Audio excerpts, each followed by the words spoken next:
एक छोटी सी कहानी से आज के दिन की शुरुआत करते हैं। एक बार की बात है, एक व्यक्ति के पास एक घोड़ा था। बड़ा ही सुंदर, अद्भुत था। दूर दूर तक ऐसा घोड़ा था नहीं। तो बहुत कीमत लगती थी उस घोड़े की। लोग आते थे, मुंह मांगी कीमत देने को तैयार थे उस घोड़े को, लेकिन वह व्यक्ति उसको बेचता नहीं था। सारा गांव ये कहता था, बड़ा बेवकूफ़ आदमी है, मुंह मांगी कीमत मिल रही है, मुंह से जो निकाल देगा वो। और मुंह मांगी कीमत तो उसी की मिल सकती है ना, जो चीज़ बिल्कुल अलग हो। तो घोड़ा बड़ा ही शानदार था, अलौकिक था। आप इमेजिन कर सकते हैं, अगर आपने घोड़ा रखा है तो कैसा घोड़ा होगा। तो जब वो अलौकिक घोड़ा था, दुनिया उसके पीछे पड़ी हुई थी कि ये मुझे प्राप्त हो जाए, और वह व्यक्ति उस घोड़े को बेचना नहीं चाहता था किसी भी कीमत में। एक रात वह घोड़ा गायब हो गया।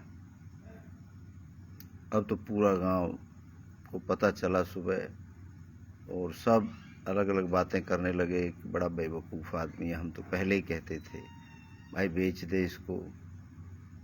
कई लोगों ने इसको लेने का प्रयास किया, अब क्या मिल गया इसको, अब तो फ्री फंड में चला गया घोड़ा, अब क्या करेगा। तो लोग, हमारे यहाँ पे एक परंपरा बना रखी है लोगों ने कि जब किसी का नुकसान हो जाता है तो लोग दिखावे के लिए उसके पास जाते हैं, लेकिन उसकी बेइज्जती करना चाहते हैं उस माध्यम से कि तू गलत है, हम तो पहले ही कहते थे तेरे को। ये हमारे आपके साथ भी होता है। आप कोई काम करना चाहते हैं, आपकी कोई इच्छा होती है, और वह काम किसी कारण से असफल हो जाता है, तो गांव के लोग आपके पास आएंगे, आपके रिश्तेदार आएंगे, अरे हम तो पहले ही कहते थे। वो ये साबित करना चाहते हैं, या उनके अंदर ये दर्द होता है कि हम तो ये काम कर नहीं सके, ये आदमी क्यों कर रहा है। अगर आज ये फेल हो गया है तो फिर इस पे हम इसको दिखाएं कि तू गलत था और हम सही थे। वो आपसे सिंपैथी करने नहीं आते, वो आपको ये रियलाइज़ कराने आते हैं कि तू गलत था और हम सही थे। तो इसी प्रकार से उस व्यक्ति के पास भी गांव के मौजीज़ लोग पहुँचे और उसको बार बार कहने लगे कि भाई हम तो पहले कहते थे बेच दे भाई, इतनी कीमत कौन देता है, और तू तो भाग्यशाली है जो तुझे इतनी कीमत मिल रही है। तो उस व्यक्ति ने उन सभी लोगों को एक जवाब दिया कि जो होता है अच्छे के लिए होता है, मुझे कोई दर्द नहीं है, लेकिन मैं अपने घोड़े को नहीं बेचता, नहीं बेचूंगा। अगर वो वापस भी आ गया तो अरे अब कहाँ से चोर कोई वापस देते हैं। ऐसे लोगों में पूरे गांव में उसके खिलाफ चर्चा होने लगी, लेकिन वो व्यक्ति शांत रहा और उसने कहा कि भैया जो होता है अच्छे के लिए होता है। अब 15 दिन बाद वो घोड़ा वापस आ गया और अपने साथ 12 घोड़े और ले आया। अब तो सारे गांव में हल्ला हो गया, अब पूरे गांव में हल्ला हो गया, अरे उसकी तो मौज आ गई यार, वो तो 12 घोड़े और ले आया और 12 के 12 शानदार घोड़े हैं। अब तो गांव में फिर हलचल दूसरी चल गई, अरे भैया ये तो जानता था पहले से ही, ये तो कोई, इसमें तो कोई शक्ति है, इसने बिल्कुल नहीं बोला कि खराब हो गया और परेशान हूँ मैं। अब तो सारा गांव उसके पैरों में, अरे आप तो अलौकिक शक्ति है आपके पास। तो एक घोड़ा गया और 12 घोड़े लेके आ गया। उन्होंने कहा जो होता है वो अच्छे के लिए होता है। उसने कहा ये आदमी तो इस शब्द के अलावा कुछ बोलता ही नहीं है, जो होता है अच्छे के लिए होता है कहता है, और फिर इसके पास तो भैया ये तो गांव का सबसे रईस आदमी हो गया। क्योंकि वो दौर जो था वो जानवरों का दौर था, जिसके पास अच्छा घोड़ा, किसान के पास अच्छे बैल और राजा के पास युद्ध लड़ने के लिए अच्छे हाथी घोड़े रहते थे, वही ताकतवर होता था। तो जिस व्यक्ति के पास 13 घोड़े हो जाएं और वो भी अद्भुत, तो उससे बड़ा तो कोई पैसे वाला हो नहीं सकता। जिसकी मुंह मांगी कीमत लोग देने को तैयार हैं, तो उससे बड़ा रईस कौन है। तो ये सब सिलसिला 15-20 दिन तक चलता रहा। एक दिन उसका बेटा घोड़े की सवारी कर रहा था और घोड़े पर बैठकर अपना सैर करने गया था, तो वो वहाँ से गिर गया घोड़े के ऊपर से और उसका हाथ टूट गया। अब तो फिर गांव को मौका मिल गया कि देख ले, हम तो कह रहे थे ये जो बाहर के घोड़े आए हैं ये इसका नाश कर देंगे। अब तो पूरा गांव दूसरी तरफ हो गया और अपने लड़के का हाथ तोड़वा लिया। फिर लोग गए उसको पेलने के लिए उसके घर पे, उसकी जगह पे। तो वह व्यक्ति सभी का सम्मान किया, बैठो बताइए कैसे आए। बोले जी आपके छोरा को हाथ टूट गया, हम तो वाह देखने आए हैं। उसने कहा जो होता है अच्छे के लिए होता है, परमात्मा की जो मर्जी है अच्छे के लिए होता है जो होता है, अब काहे को घबरा रहे हो। अरे पागल आदमी हो गया है साला, अकेला लड़का था और उसको घोड़े पे भेज दिया अकेला और वो हाथ टूट गया और फिर भी कह रहा अच्छे के लिए होता है। भाई ये तो पागल हो गया। हमें तो ऐसा लगता है कि ये व्यक्ति पागल हो गया। कोई कुछ भी बोले, उन्होंने वही कह दिया भैया जो होता है आप आए, आपका सबका धन्यवाद। चाय पानी पिलाया और बोला जो होता है अच्छे के लिए होता है। फिर चले गए लोग। अब कुछ दिन बाद उस इलाके में युद्ध छिड़ गया, उस राजा के राज्य का युद्ध छिड़ गया। अब तो फौज में भर्ती करने के लिए गांव-गांव से युवाओं को इकट्ठा करने लगे लड़ाई के लिए। अब उस गांव में भी राजा के लोग आए और सभी युवाओं को ले जाने लगे युद्ध करने के लिए। लेकिन उस व्यक्ति का बेटे का तो हाथ टूटा हुआ था, केवल उसको छोड़ गए गांव के अंदर। भाई इसका तो हाथ पहले ही टूटा हुआ है और ये क्या करेगा वहाँ। जो सही थे नौजवान उन सबको ले गए। अब तो पूरा गांव उसके घर, अरे आपका लड़का बच गया और हमारे सबके लड़के चले गए, अब युद्ध में से जिंदा आएंगे या मुर्दा रहेंगे, अरे आप तो भगवान हो, आपको तो। उसने फिर बोला कि भाई बैठो कोई बात नहीं, जो होता है अच्छे के लिए होता है। तो ये कहानी हमें एक संदेश देती है। ये जो लोग होते हैं जो ये सुनी सुनाई बातों पर काम करते हैं, अपने विवेक से अपनी इच्छा से कोई काम नहीं करते, वो परिस्थिति के हिसाब से बदलते रहते हैं। जिधर पलड़ा भारी लगता है उधर ही जाने की कोशिश करते हैं और जिधर पलड़ा हल्का होता है उधर से उतर के सारे उधर भाग जाते हैं और कोशिश करते हैं कि जो हल्के पलड़े वाला आदमी है उसको कैसे डराया जाए, कैसे परेशान किया जाए, कैसे उसके साथ गलत व्यवहार किया जाए। क्योंकि जो हल्के पे खड़ा है वो अलग होगा, बिल्कुल उन लोगों से अलग होगा। जो भीड़ में नहीं खड़ा, अकेला खड़ा है, वो डेफिनेटली अलग होगा। वही होता है हमारे जीवन में भी, हमारे जीवन में भी, मेरे पर्सनल जीवन में भी ऐसा होता है। लोग थोड़ी थोड़ी देर में अपने पाले बदल लेते हैं। ये हर किसी के जीवन की कहानी है, इसको आप अपने आप से कनेक्ट कर सकते हैं। अब दूसरी चीज़ एक कहानी और बताता हूँ, क्योंकि ये कल हमारे साथ एक वाक़या हुआ, उस वाक़ये के हिसाब से ये दोनों कहानियाँ मैं आपके लिए लेके आया हूँ। दूसरी कहानी ऐसी है, एक व्यक्ति था, वो घर में लेटा रहता था।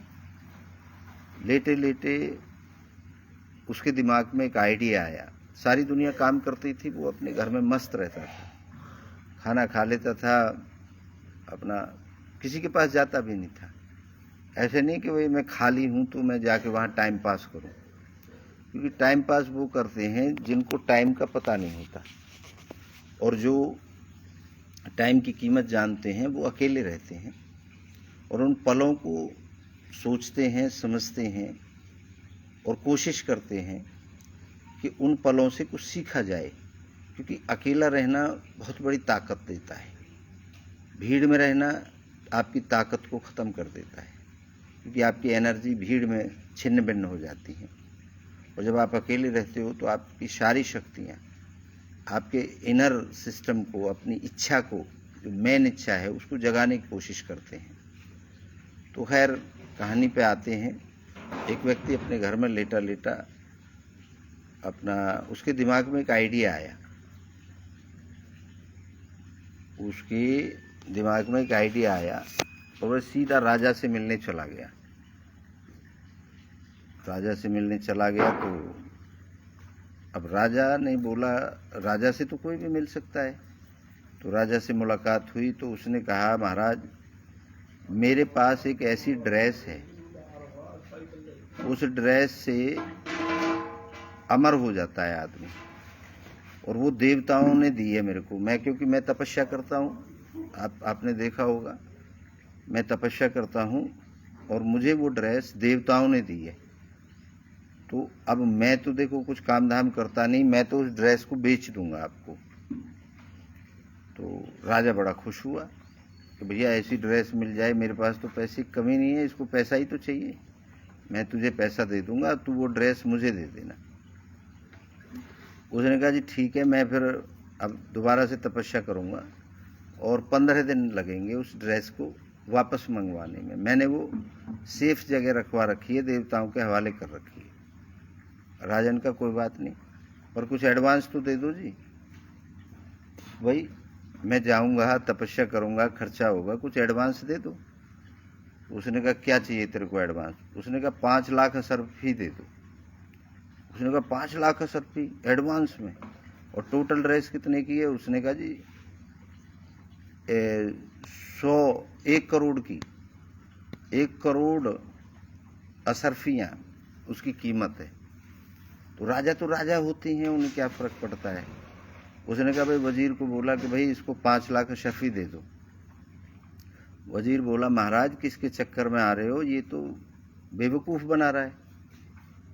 अरे ये देवता ड्रेस देंगे अमर होने की, तो ये क्यों बेचेगा? उसने कहा इस पर काम धंधा नहीं है, ये इसलिए बेचना चाहता है, और फिर इतनी कीमत इसको मिल रही है, इसको क्या करना है अमर रह के?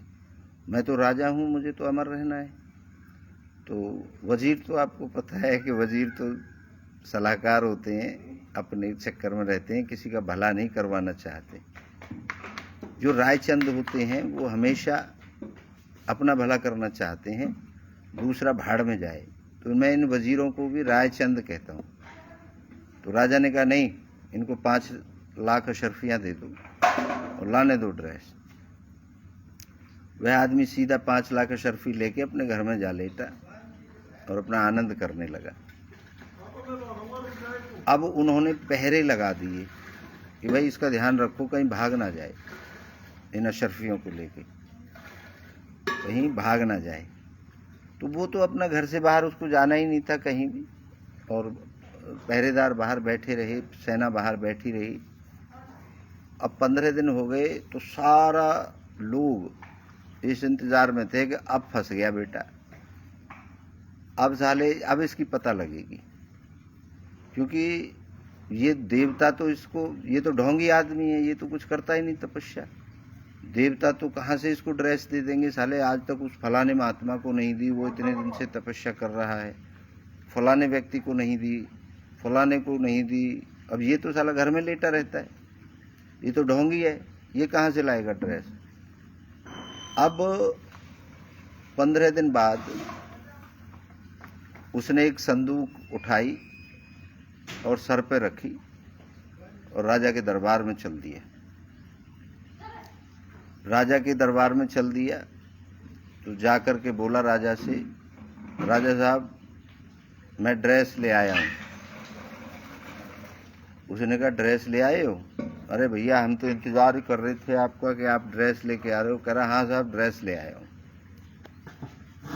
लेकिन उस ड्रेस को आप यहीं पहनोगे दरबार में ही, या कमरे में पहन के आओगे? उसने कहा यार कमरे में क्यों जाऊंगा, सारी प्रजा बैठी है, मेरी जनता बैठी है, मैं इसके सामने ही ड्रेस पहनूंगा। उसने कहा लेकिन उस ड्रेस की एक शर्त है कि वो उसी को दिखेगी, वो ड्रेस उसको नजर आएगी जो अपने बाप की असली औलाद है, मतलब जो रियल में अपने बाप की औलाद है, जो किसी और का औलाद है उसको नजर नहीं आएगी। वो ड्रेस उसी को निगाह पड़ेगी, क्योंकि देवताओं की ड्रेस है, कोई साधारण ड्रेस तो है नहीं। ये जो कपड़े आप सबने पहन रखे हैं ये तो आदमी के द्वारा बनाए गए हैं, ये तो नजर आ जाते हैं आदमी को, लेकिन देवताओं की जो ड्रेस है वो देवता प्रवृत्ति के लोगों को ही नजर आएगी, और जो दोगला होगा, जो अपने बाप का नहीं होगा, उसको वो नजर नहीं आएगी। बोले कोई बात नहीं। तो राजा साहब ऊपर से साफा उतार दो। तो राजा साहब ने साफा उतार दिया। उसने हाथ डाला और संदूक खाली थी बिल्कुल, हाथ डाला और ऐसे बोला जी ये साफा है, इसे पहन लो। अब राजा को तो वह बात याद आ गई कि जो अपने बाप का है, अगर मैं इसको ये कहूँ कि ये साफा है ही नहीं, तो इसका मतलब तू अपने बाप की औलाद नहीं है। अब बाप की औलाद हूँ तो मुझे साफा नजर आ रहा है। तो उसने ऐसे साफा लिया झूठ मूठ को और सर पे रख लिया। उसने कहा राजा साहब अब कोट उतार दो। अब राजा को कोट भी उतारना पड़ा। तो उसने झूठ मूठ को हाथ डाला और निकाल के हाथ में पकड़ा दिया, राजा साहब इस कोट को पहन लो। अब राजा ये कैसे दिखाए कि मैं अपने बाप की औलाद नहीं हूँ। तो राजा ने एक्टिंग करी ऐसे जैसे कोट पहनता है। राजा ने, उस व्यक्ति ने कहा कि राजा साहब अपनी पतलून उतार दो। पतलून भी उतारनी पड़ी। अब तो नंगा हो गया राजा। उसने झूठ मूठ को पतलून निकाली, राजा साहब ये पतलून है, इसको पहन लो। अब तो राजा नंगा खड़ा हुआ है। अब राजा ये कैसे कहे, राजा ये कैसे कहे कि मैं नंगा हूं। राजा को तो नजर आ रही है ना, दिखा रहा है पब्लिक को कि हाँ मैंने ड्रेस पहन रखी है देवताओं की, क्योंकि मैं अपने बाप की औलाद हूं, मुझे नजर आ रही है। अब उस आदमी ने जब उसने पतलून भी पहन ली तो ताली बजाई, करा ओ राजा साहब क्या बात है, आप तो अमर हो गए। ऐसी सुंदर ड्रेस आज तक हमने इस दुनिया में नहीं देखी। तो अब राजा ने प्रजा से पूछा कि भाई तुम्हें क्या नजर आ रहा है। अब प्रजा को तो पता है अगर तुम रॉन्ग बोलोगे तो राजा कोलू में पिलवा देगा। सबने तालियां बजाई, सबने कहा वाह राजा साहब वाह, क्या आदमी चुना है और क्या ड्रेस है। देवताओं की ड्रेस वास्तव में ही अलौकिक है। किसी एक व्यक्ति ने ये नहीं कहा कि राजा तू नंगा खड़ा है। क्यों? क्योंकि सबको स्वार्थ था, डर था जान का। ये होता है हमारे समाज के अंदर, टोटल डर होता है। और लोग जो धींगरा रहे हैं ना, जहाँ पे जुगाड़ रहे हैं, वहाँ के सामने कहीं ना पावे, उसके साथ में हो लेते हैं, तालियां बजाते हैं, उसको सब कुछ समझते हैं, लेकिन वास्तव में कोई चमत्कार नहीं होता। और वह आदमी 1 करोड़ असरफियां लेकर के अपने घर चला गया, और जो जनता थी वो फिर से चिल्लाने लगी अंदर अंदर। बाहर तो कोई कह नहीं सकता कि बनाया है बेवकूफ़ राजा, राजा भी बेवकूफ़ बना दियो। तो ये जो गुण होते हैं ये व्यक्ति के अंदर होते हैं। इच्छा होती है, अंदर से हुक उठती है, तभी वो प्लान करता है, तभी वो काम करता है, और वो अलौकिक काम करता है। उस व्यक्ति ने कभी नहीं कमाया और सबसे बड़ा रईस हो गया। कमाना उसे नहीं कहते जो शरीर को तोड़ करके कमाया जाए। एक मजदूर की झाड़ी कितनी है? 500-700 रुपये। वो क्या कर सकता है? लेकिन एक दिमाग वाला आदमी करोड़ों रुपए 1 सेकंड में कमा लेता है। अब वो तो गाली देगा ना मजदूर, तो साला हम सुबह से शाम तक यहाँ गड्ढा खोदते हैं, मेहनत करते हैं, और ये बैठा बैठा कमा लेता है। तो वो भी मेहनत कर रहा है, उसने मेहनत का लेवल अलग चुना हुआ है। तो आपसे मैं तो आज की कहानियों से यही एक संदेश दूंगा कि आप अपने काम में लगे रहिए। दूसरा क्या कर रहा है, दूसरा कितना कमा रहा है, उसके लफड़े में पड़ोगे तो आप परेशान हो जाओगे, दिक्कत में आ जाओगे, अपना काम भी आपका खराब हो जाएगा। दूसरे की अपनी इच्छा है, आपकी अपनी इच्छा है, वो अपनी इच्छा से आराम चुन रहा है, वो अपनी इच्छा से प्लानिंग कर रहा है, आप अपनी इच्छा से मजदूरी कर रहे हैं। तो जब आपकी अपनी इच्छा है मजदूरी करना, तो मजदूरी में लगे रहो ना। अब उस व्यक्ति की इच्छा तो दूसरी है। इन दोनों कहानियों से आपको बहुत कुछ समझ में आएगा। और ये दोनों कहानियां मेरे जीवन से जुड़ी हुई हैं। कल हमारे साथ एक घटना हुई, एक वाकया हुआ। हम अपने पिताजी को ढूंढना चाहते थे। पिछले 10 महीने से हमारे पिताजी गायब थे और कुछ लोग हमें ब्लैकमेल कर रहे थे पिताजी के नाम पे। पिताजी के नाम पे हमारे रिश्तेदार, हमारे कुछ रिलेटिव्स और पड़ोसी हमें ब्लैकमेल कर रहे थे हमारे पिताजी के नाम पे।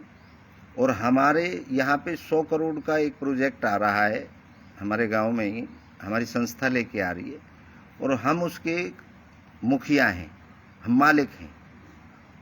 गौशाला, गौ अस्पताल और अन्य चीज़ें आ रही हैं, तो उससे हमारी ख्याति बढ़ने लगी। लोगों में एक पॉजिटिव बात आने लगी कि भाई महाराज जी तो बहुत बड़ा काम करने जा रहे हैं क्षेत्र के लिए। उस मेरी छवि को धूमिल करने के लिए समाज के अंदर एक गलत धारणा इन लोगों ने पैदा कर दी कि वो अपने बाप को ही भगा रखा है, उसने तो अपने बाप को ही ढूंढ के नहीं ला रहा। तो 9-10 महीने से हमें इस तरीके से टॉर्चर किया जा रहा था और हमारे पिताजी को छुपाया हुआ है, किडनैप किया हुआ है कहीं। तो खैर हमने कहा कि पुलिस के पास तो बेचारी के पास टाइम नहीं होता ढूंढने का, क्योंकि उसके पास तो हजारों लाखों केस ऐसे रहते हैं घरों के, परिवारों के। तो हमने अपनी योजना अनुसार उनको ढूंढने का बहुत प्रयास किया, बहुत गाड़ी दौड़ाई, हमने कई लाख रुपए का डीजल जला दिया, हर धर्मस्थल पे हर जगह पहुंचे, लेकिन हमारे पिताजी नहीं मिले, क्योंकि उन्होंने स्विच ऑफ कर लिया। उनका फोन उन्होंने अपने कब्जे में ले लिया किडनैपरों ने। अब हुआ क्या, हमने यहाँ पे एक श्रद्धांजलि सभा रख दी कि भाई श्रद्धांजलि दे देते हैं। अब पिताजी 8-9 महीने से आए नहीं है, तो उनका कम से कम उनकी आत्मा कहीं भटक रही होगी तो शांत हो जाएगी। लेकिन उस श्रद्धांजलि सभा के ड्यूरेशन में हमारे पिताजी का प्रूफ आ गया कि वो जिंदा हैं और वो देने को तैयार हैं हमारे पिताजी को।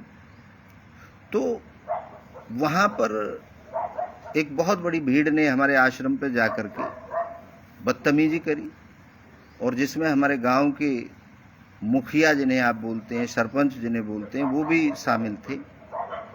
तो खैर सच्चाई सच्चाई होती है और झूठ झूठ होता है।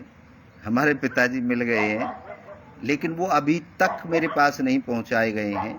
अभी तक उन लोगों के किडनैपरों के अंकुश में ही हैं, जाल में ही हैं। तो मैं आप सबसे अपील करना चाहूँगा कि मेरे पिताजी को मेरे आश्रम पे पहुंचाया जाए। और क्योंकि मुझे तो खतरा है इन सब लोगों से, ये बड़े षड्यंत्रकारी लोग हैं, तो मैं तो जा नहीं पाऊँगा। तो आज मैं थाने में रिपोर्ट दर्ज कराने जाऊँगा और इन लोगों को, जिन्होंने मेरे पिताजी को किडनैप कर रखा था, इनको सज़ा दिलवाने का प्रयास हम करेंगे। इनको इनके अंजाम तक पहुंचाया जाए, क्योंकि ऐसे भेड़ियों को समाज में रहने का, घूमने का अधिकार नहीं है। ऐसे भेड़ियों की जगह हमारी कानून व्यवस्था, हमारे संविधान में जेल है। तो आई होप कि अब हम दूसरे तरीके से काम करेंगे और कुछ लोगों को जेल भिजवाने का भी काम करेंगे। आप सभी की इच्छाओं को नमन करता हूँ। आप सबकी जय हो।